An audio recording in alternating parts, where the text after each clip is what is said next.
Between the iPhone 16 Pro and 16 Pro Max, the latter seems like a bigger deal because of its enormous 6.9-inch screen, but I am telling you, the iPhone 16 Pro should not be overlooked. I have been using both of these new iPhone Pros side by side, and I think the regular iPhone 16 Pro is a better value for $999. You get a bigger display than last year, the most powerful 5x zoom that used to be a Pro Max exclusive, and an impressive battery life boost based on our testing. Otherwise, the iPhone 16 Pro has all the same goodies as the Pro Max, including the powerful A18 Pro chip, upgraded 48 megapixel ultra-wide camera, and impressive video features like 4K 120fps slow-mo videos and audio mix for zapping background noise. Apple Intelligence features like writing tools and the new Siri are promising based on early testing of the iOS 18.1 developer beta, but that won't officially arrive until October. As you will see in my iPhone 16 Pro review, this is ounce for ounce one of the best phones you can buy and the best iPhone for power users on a budget, even if there's not a truly wow feature yet for Apple Intelligence yet. The iPhone 16 Pro is still a compact phone, but there is a trade-off with getting a larger display. It's now more of a mid-size phone now as opposed to a small phone as the size and weight have grown.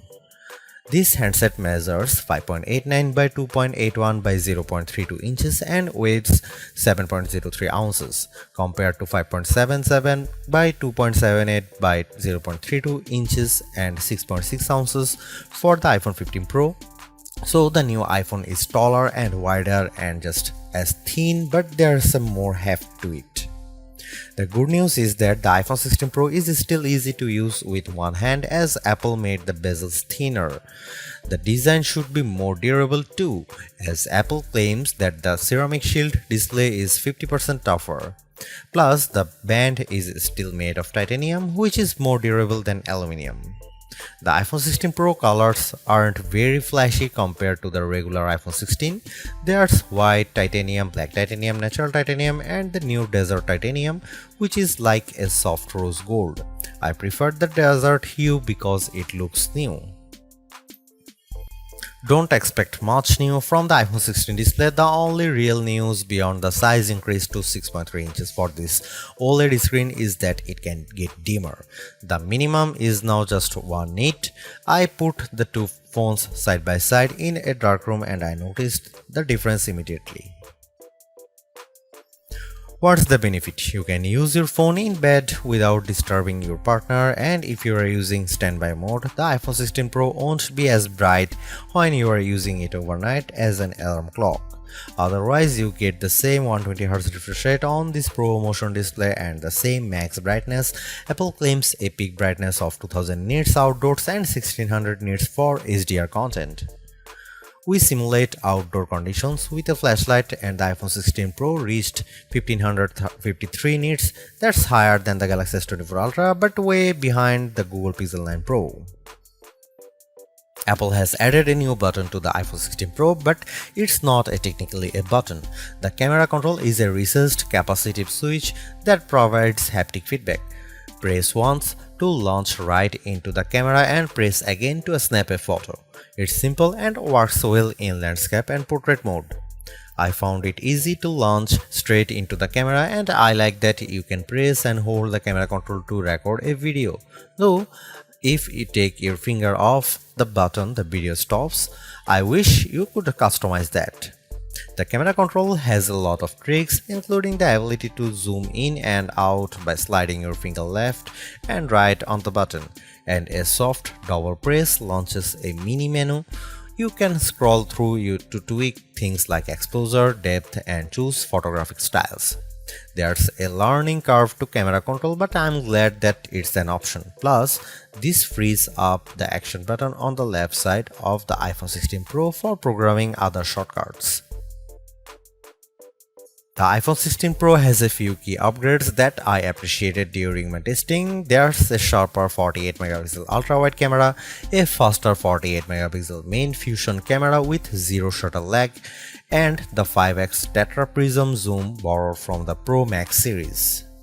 In addition, photographic styles are integrated directly into the camera and photos app, so you can change skin undertones and the mood effect of your photo on the fly. Plus, you can tweak it after the fact. To test the iPhone 16 Pro's faster performance, I had my son take a photo of me shooting a jump shot side by side with the iPhone 15 Pro, and the result is brighter and more detailed image.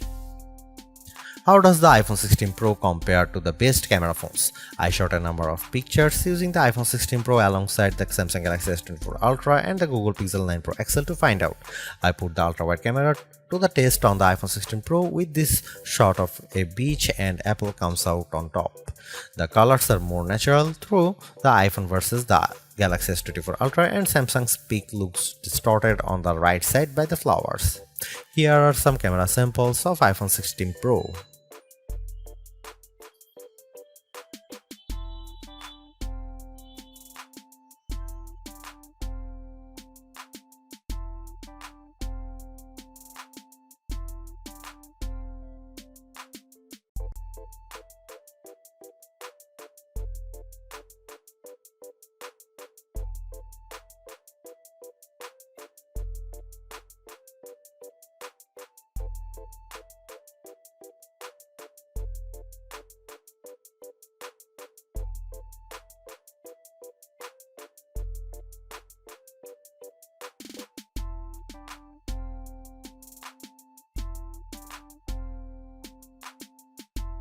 Hey Siri, are you smart yet? Apple Intelligence isn't officially coming to the iPhone 16 series until October, but I was able to try out some of this feature ahead of its official launch as part of the iOS 18.1 developer preview. Writing tools can be fairly helpful.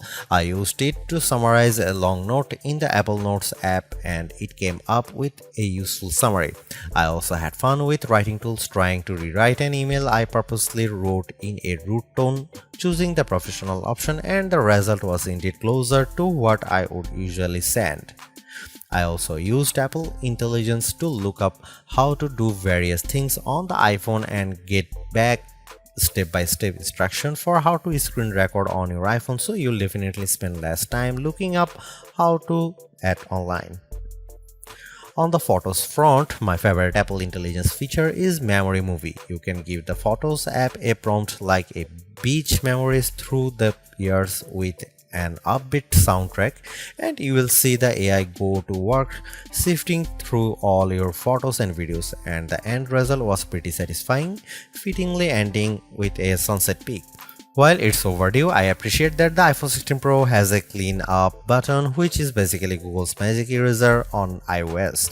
Apple's version of this feature is smart enough to identify objects or subjects you might want to remove, and it works quickly. But the feature struggled in some cases to completely erase what I didn't want in the frame. Siri is definitely the biggest upgrade with Apple Intelligence. It's a lot more conversational and forgiving of mistakes as we speak. For example, I was able to correct a timer from 10 minutes to 5 minutes on the fly, and Siri got it right. The new Siri in Apple Intelligence is also better with follow-up questions. For example, I could ask about the weather today and then say, how about the rest of the week? And I got an extended forecast. Siri was also smart enough to answer who do the Yankees play next and what are the odds in succession, though it couldn't tell me who the starting pitcher was. I got several links instead. Another plus is that you can talk to Siri just by typing. You tap the bottom of the iPhone 16 Pro to enter your query, which comes in handy when you can't talk. Siri is definitely getting better, but it doesn't have that wow factor that you will experience with Gemini Live Voice or GPT-40 Voice, where it feels like you are having a real conversation with a chatbot. Overall, the iPhone 16 Pro is arguably the best flagship phone under $1,000. You get the same excellent cameras as the iPhone 16 Pro Max for $200 less, and I think the screen is big enough at 6.3 inches while being easy to use with one hand. I also like the improved battery life, handy camera control, and compelling audio mix feature for videos. The Apple Intelligence capabilities such as writing tools, the new Siri, and cleanup show promise, but some of the more exciting features like ChatGPT integration, image background, and the Google Lens like visual intelligence are coming later. In terms of the competition, I think the Galaxy S24 Plus and Google Pixel 9 Pro have more compelling AI features right now, but I prefer the camera system from the iPhone in many cases and the extra performance from its A18 Pro chip. Should you upgrade to the iPhone 16 Pro? If you have an iPhone 13 Pro or older phone, I'd say yes. And if you have an iPhone 14 Pro, I'd say wait to see how well Apple Intelligence works once it fully rolls out before you buy.